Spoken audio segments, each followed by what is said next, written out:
Muy buenos días, apreciados líderes del Colegio Confamiliar Los Lagos. El tema que vamos a ver a continuación enmarca la Edad Moderna y trae a la Iglesia Católica a reflexionar frente al papel que juega dentro de la sociedad a inicios del siglo XVI o en la misma Edad Moderna que estamos pues en el momento viendo. Eh, es necesario, es necesario que reconozcamos todos que a fin de la, a fin de la Edad Media, recordemos que yo trabajamos la Iglesia Católica, era una institución fuertemente cuestionada por políticas, por políticos, por intelectuales, por la sociedad. Recuerdan que hablamos que desde, de hecho, los mismos integrantes de la Iglesia Católica, todos estos coincidieron prácticamente en afirmar que varios miembros del alto clero y del bajo clero obviamente habían pues abandonado los votos de pobreza. Recuerdan que hablamos de obediencia, aparte todos los actos indebidos, que vivían rodeados de lujos, que vendían las indulgencias, que estaban practicando, algunos en la Edad Media estaban practicando esas acciones que la iglesia había visto, pues que la sociedad había visto como indebidas, que estaba practicando la iglesia. Recuerda que hablamos del nepotismo, hablamos de la simonía, del incumplimiento del celibato. Entonces, toda esta cantidad de acciones hicieron pues una vez más, ¿cierto? Como cuestionarlos, ¿cierto? Los mismos intelectuales e integrantes de la iglesia y de la política pues de la edad moderna. Obviamente, tenían pues que estaban cuestionando pues los del alto clero por todas las comodidades en las que vivían, y el bajo clero obviamente estaban diciéndoles que no estaban capacitados para dirigir espiritualmente a sus fieles. Recordemos que el alto clero estaba conformado por los arzobispos, obispos, obviamente cardenales, quienes ocupaban pues una posición social bastante privilegiada. Y recordemos que también vimos el bajo clero, ¿cierto? Hoy lo vimos en la Edad Media, que estaba conformado por los párrafos, vicarios, sacerdotes, que usualmente tenían una posición pues menos elevada. Cuando hablamos de las críticas, ¿cierto?, se estaban presentando, sumadas a todas estas situaciones, como la ocurrida prácticamente en 1515, perdón, en la que el Papa León X dio la orden de poner en venta las indulgencias. Obviamente, ¿qué es una indulgencia? La indulgencia es la práctica por la cual la iglesia otorgaba el perdón, obviamente el perdón de los pecados, a cambio de donaciones o aportes económicos, o sea, por dinero, ¿cierto? Les daba la indulgencia, o sea, perdonaba sus pecados por el pago que se le estaban dando, o las donaciones económicas. Esto pues fue como una excusa con el fin de financiar, prácticamente se dijo que era con el fin de financiar pues la construcción de una iglesia, de la iglesia de San Pedro, o de la Basílica de San Pedro del Vaticano. Todos estos hechos lo que hicieron fue condujeron a una reforma de la Iglesia Católica. Es aquí donde queremos llegar. Es la reforma, el tema que vamos a ver es la reforma. Lo que estaba tomando era un poco de la Iglesia de la Edad Media, ¿cierto?, para traerla, que llevó prácticamente a estos grandes pensadores a llevar a la reforma de la Iglesia Católica, o lo que llamamos el origen del protestantismo, que es prácticamente pues la reforma, porque necesitamos saber primero qué es la reforma. De hecho, la reforma fue un movimiento religioso iniciado en Alemania en el año de 1517, que proponía la renovación de algunos dogmas y prácticas de la Iglesia Católica, lo cual desencadenó una crisis en el catolicismo en Europa y dio origen a las iglesias protestantes. Quien fue prácticamente pues el que inició dicho movimiento fue Martín Lutero, es el que tenemos aquí a este costado. El fraile Agustino fue un alemán, Martín Lutero, que nació en 1483 y falleció en 1546. Inició el movimiento reformista criticando duramente las acciones como la venta de indulgencias, que ya lo explicamos hace un momento. Por esas críticas, pues obviamente Lutero fue excomulgado por el mismo Papa León X. Tenemos ahora pues la reforma luterana, ¿cierto? Que se dice que con el apoyo de diferentes príncipes alemanes, Lutero propuso una nueva doctrina cristiana separada de la iglesia romana. Esta nueva doctrina, llamada luteranismo, se extendió pues obviamente rápidamente por el centro y norte de Europa, y lo que hacía era pues proponer concederle al creyente todo el protagonismo, a las personas, a los fieles, ¿cierto? Respetando obviamente su relación pues con Dios. Así fue pues como de esta forma el creyente podía leer, interpretar libremente la Biblia sin la intervención de la iglesia, ni que estuviera manejándoles sus ideales, ni su forma de pensar. Con esto llega el luteranismo. Entonces, Martín Lutero lo que hizo fue, se basó en unos principios para exponer, para promover su doctrina y su movimiento. ¿Cuáles fueron esos principios del luteranismo? Entonces, el primero tendría que ver con la salvación se obtenía por la fe, no por las obras. El segundo, teníamos que la Biblia era la única fuente de fe cristiana. Con ello se reducía el protagonismo de los sacerdotes. El tercero dice que la autoridad del Papa sobre la Iglesia debía ser sustituida por la de los obispos y los párrocos. Dentro de cada comunidad, además se elimina la existencia de las órdenes religiosas en aquel momento. El cuarto dice que el culto a la Virgen y a los santos era como una forma de oración. Entonces, obviamente, por lo tanto, fue pues rechazado aquella alternativa para obtener beneficios espirituales. Dice que el quinto, los sacerdotes podían casarse y tener hijos y poder seguir el ejemplo de los primeros discípulos de Jesús sin tener que pues retirarse de la Iglesia católica. Y el último, el bautismo y la Eucaristía eran los únicos sacramentos pues aceptados en aquel momento. Tenemos ahora la difusión de la Reforma. ¿Por dónde se difundió la Reforma? Hablamos de la Reforma luterana. Esta difusión se difundieron por el norte de Alemania. Esto fue motivo del enfrentamiento entre el rey del Sacro Imperio Romano Germánico. Recordemos que el Imperio Romano Germánico estaba constituido por Europa Occidental, que es todo lo que estoy señalando aquí, por Europa Occidental y Europa Central, esta parte que está acá. Entonces, pues lo que hicieron fue prácticamente enfrentarse y luego enfrentarse y obviamente pues fueron como los primeros, la primera difusión de la Reforma, ¿cierto? Luego por el centro y norte de Europa, Suecia, Dinamarca y los Países Bajos. Aquí tenemos en este mapa, tenemos de Europa, tenemos específicamente donde resaltado los católicos en color naranja, entonces todo esto era territorio católico, ¿cierto? En el siglo XVI. Tenemos los luteranos, que obviamente pues estamos hablando de la Reforma luterana, que eran todos los que están en color verde. Esos eran como los países, Noruega, Suecia. Luego vamos a ver otras doctrinas protestantes, las vamos a ver a continuación, que están los calvinistas, que eran los que estaban con amarillo, que estaban en Escocia y Suiza especialmente, y el anglicanismo o los anglicanos, que estaban pues prácticamente era en Inglaterra. Se dice que después del luteranismo existieron también como otras doctrinas protestantes. ¿Cuáles fueron? Entonces tenemos el calvinismo.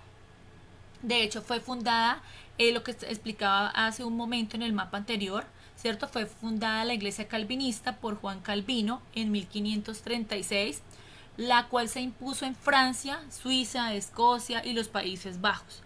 Llegó a ser la más radical que el mismo luteranismo en la defensa del principio de la predestinación. ¿Y en qué consistía la predestinación? El mismo que señalaba que todos al nacer estaban salvados o condenados. Otro de esos principios también que se dice es que los seguidores profesaron un estricto cumplimiento de las doctrinas bíblicas, de hecho hijos las cuales eran consideradas como expresión de voluntad pues de Dios. No sancionaban la prosperidad económica, de hecho pues lo que hacían era practicar y defendían la humildad y la austeridad, pero pues no eran como que no era pecado, no la sancionaban de aquel momento pues vivir económicamente bien. El siguiente dice que estas ideas se extendieron por Europa a través de corrientes religiosas como los puritanos, que también fueron como unas ramas de prácticamente del calvinismo, los puritanos en Inglaterra, los hugonotes en Francia y los presbiterianos en Escocia.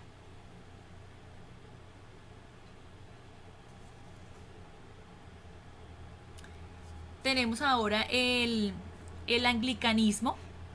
Se dice que, a diferencia de lo ocurrido en Francia y Alemania, ¿cierto?, la ruptura de la Iglesia romana y el Estado en Inglaterra no tuvo carácter religioso, pues sino obviamente fue más político, más por división política.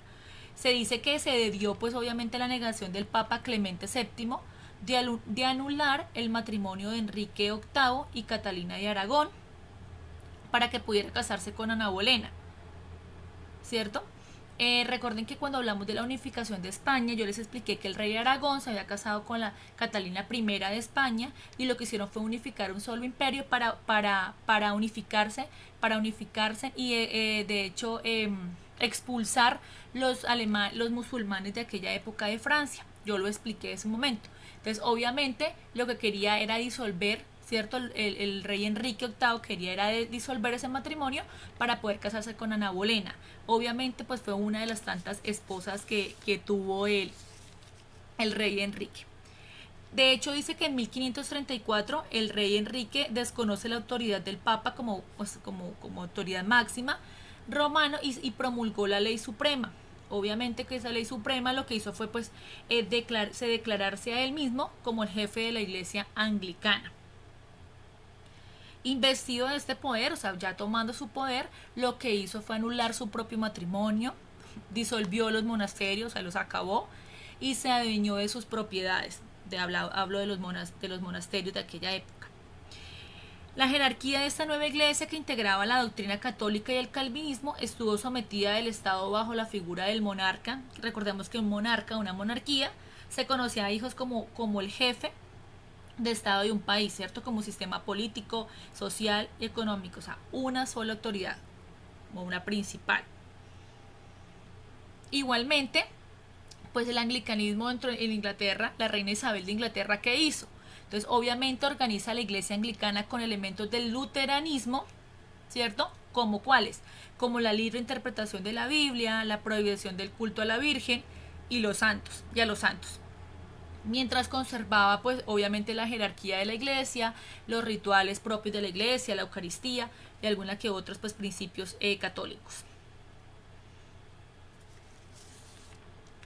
Definitivamente, obviamente se dice que la iglesia no tardó, y con este tema pues llega la contrarreforma, que es otro tema que vamos a ver, que es lo que va en contra de la reforma, por eso se llama contrarreforma, porque va en contra. Obviamente la iglesia no tardó en reaccionar y con esto pues llegó la contrarreforma, que se dice que es la respuesta del catolicismo. ¿Qué fue la contrarreforma? La contrarreforma fue un movimiento que surgió al interior de la Iglesia Católica, que su principal objetivo consistió en frenar la reforma protestante, lo que estaban haciendo, la reforma protestante, corregir errores y mejorar el funcionamiento. La contrarreforma se inició con el Concilio de Trento. Aquí tenemos como una imagen del siglo XVI que habla pues como que da imagen de lo que fue el Concilio de Trento. El Concilio de Trento se dice que fue una asamblea convocada por el Papa Paulo III que agrupó a los más altos jerarcas de la Iglesia Católica, los más importantes. Esta asamblea se desarrolló en periodos discontinuos, o sea que no fueron continuos, sino que fueron de a 2 años, en años diferentes, que se dio entre 1545 y 1563 en la ciudad italiana de Trento. Se dice que se desarrolló en 3 etapas, sí, dice que la primera fue en 1545, se inicia en 1545 y finaliza en 1547 con el papado de Paulo III. Seguidamente, la segunda etapa va de 1551 a 1552, la cual es precedida por Julio III. Y finalmente, el concilio se desarrolla en la última etapa, que va de 1561 a 1563 con el concilio del Papa Pío IV. Este concilio, ¿qué hizo? Pues realizó y formuló un programa de cambios orientados a hacer frente a la reforma protestante, que llegó a los siguientes acuerdos. ¿Cuáles fueron esos acuerdos? Tuvo 5 principales acuerdos. El primer acuerdo era ratificar los 7 sacramentos y mantener el culto a la Virgen María y a los santos. El segundo, reafirmar a la jerarquía eclesiástica máxima autoridad, y el máximo líder era el Papa. Autorizar una única versión válida de la Biblia llamada Vulgata, escrita en latín y realizada por San Jerónimo. Adoptar medidas moralizadoras. Sacerdotes y jerarcas llevaran pues una vida ejemplar, y se crearon nuevamente los seminarios para mejorar su formación eclesiástica y religiosa. El último hablaba de crear medios como el catecismo para extender la doctrina católica por toda Europa. De hecho, se hizo pues para reforzar los acuerdos, se crearon unas nuevas órdenes religiosas, también se dice, como la Compañía de Jesús, es una orden religiosa que existió en el siglo XVI, que encomendó, como qué tarea tuvo, fue la difusión del catolicismo, se reforzó la Inquisición. Recordemos que la Santa Inquisición fue el tribunal eclesiástico, el tribunal de la Iglesia Católica, que era que condenaba todas las herejías, y se creó un listado de libros prohibidos por ser contrarios a la doctrina católica, o sea, que iban en contra de la doctrina católica, los principios católicos. La Inquisición en la Contrarreforma, o sea, ¿qué papel jugó la Inquisición o la Santa Inquisición que nosotros conocemos en la Contrarreforma? Entonces recordemos que la Inquisición, la Santa Inquisición, fue creada en 1231, pero fue retomada por el Papa Paulo IV cerca del año de 1555, buscando que un objetivo especial, detener el avance del movimiento reformista, de toda la reforma y todos los movimientos y las doctrinas que se habían creado al inicio de todas las, con Martín Lutero, con el calvinismo, quería como detenerlo, ¿cierto? ¿Qué novedades tuvo la Inquisición durante este periodo de la Contrarreforma? Pues fue la crearon del Index Librorum Prohibitorum en 1559, fue un libro, se dice que este libro contenía las listas de las obras escritas consideradas como herejías, por lo tanto fueron censuradas tanto para leerlas como para publicarlas. Entre los libros prohibidos que aparecían en el Index, o sea en el libro, estaban aquellos obviamente que defendían las ideas de Martín Lutero o hicieran críticas a la Iglesia Católica, además de obras científicas como la de Galileo Galilei y Copérnico. Recordemos que Copérnico y Galileo plantearon la teoría heliocéntrica y la teoría geocéntrica, que la expliqué dentro de la ciencia y la tecnología de la Edad Moderna. También dijimos que la Reforma Protestante y la Contrarreforma originaron una serie de enfrentamientos. No se debía esperar, porque no debimos esperarlo, porque lo que querían era imponer su poder religioso, político y militar, ¿cierto? Una serie de enfrentamientos religiosos, como lo decía, políticos, militares, entre los diferentes estados de Europa durante el siglo XVI. Obviamente lo que querían era imponerse uno sobre el otro. Estas guerras relacionadas con la religión se desarrollaron principalmente en Francia y Alemania. Vamos a ver pues qué pasó en Francia. En Francia, durante la segunda mitad del siglo XVI surgieron diferentes enfrentamientos, lo que dijimos, o guerras católicas y protestantes, quienes lo que hicieron fue como disputarse la influencia política sobre el Estado francés, política y religiosa, lo dije hace un momento. Estos movimientos, conocidos como guerras de religión, porque así se llamaron en aquel momento, los católicos eran liderados por la familia noble de los Guisa, que era como una familia, era una casa de una familia muy apoderada de la nobleza, y los protestantes por la familia de los Borbones, o la casa Borbón, que era una monarquía también francesa. Entonces, ¿cómo se inicia este proceso? Inició en 1562 con la matanza de Vassy, ¿cierto? Murieron pues hugonotes protestantes franceses a manos del duque de Guisa. Fueron pues como el primer enfrentamiento y la primera guerra que tuvieron religiosa. Se dice que 10 años después, el 24 de agosto de 1572, sucedió en París una nueva guerra conocida como la Noche de San Bartolomé. De hecho, fue como una de las más significativas, durante la cual se dice que murieron como 2.000 hugonotes en la ciudad y otros 5.000 en el resto de Francia. Casi 7.000 personas por esa guerra religiosa. Entonces, ¿qué hizo el rey Enrique II? Frente a esas circunstancias, el rey tomó algunas decisiones que favorecieron a los hugonotes, ante las cuales pues los católicos no estuvieron de acuerdo, se opusieron mediante la formulación de la Liga Católica o la Santa Liga de París. Y finalmente, pues tras la muerte de Enrique, cuando fallece Enrique, el protestante Enrique IV, que era pues de la familia de los Borbones, porque recuerden que los Borbones estaba liderada por la monarquía o por la casa de los protestantes, reclamó su derecho a ocupar el trono, pero pues para conseguirlo lo que tuvo que convertirse pues prácticamente en catolicismo, convertirse al catolicismo, y finalmente lo que hace es como promulgar el 1598 el edicto de Nantes, el cual establecía como la tolerancia de culto con la que se comenzó a dar solución a los enfrentamientos religiosos. Era como hacer como un pacto de paz para no tener más enfrentamientos religiosos. Se llamó el edicto de Nantes. Esta es como la representación como gráfica se hizo de la matanza de la noche de San Bartolomé. Y tenemos por último Alemania. Alemania se dice que durante la primera mitad del siglo XVI, al interior del Sacro Imperio Romano Germánico, los católicos y los protestantes, que se habían organizado militarmente, se enfrentaron por imponer sus creencias y cultos. De hecho, se dio pues la Guerra de los 30 años, que aquí la vemos, que va de 1618 a 1648, y habla de que los católicos fueron apoyados por el emperador y la monarquía española, y los protestantes lo que hicieron fue pues buscar un respaldo extranjero. ¿En dónde lo buscaron? En Dinamarca, en Suecia, los Países Bajos y Francia, como para imponer sus creencias y sus cultos. Luego pasó a la guerra concluyó con la paz de Westfalia. Como consecuencia del conflicto, España arrebata la hegemonía militar y cultural sobre Europa. Este aspecto religioso, obviamente fue de aspecto religioso.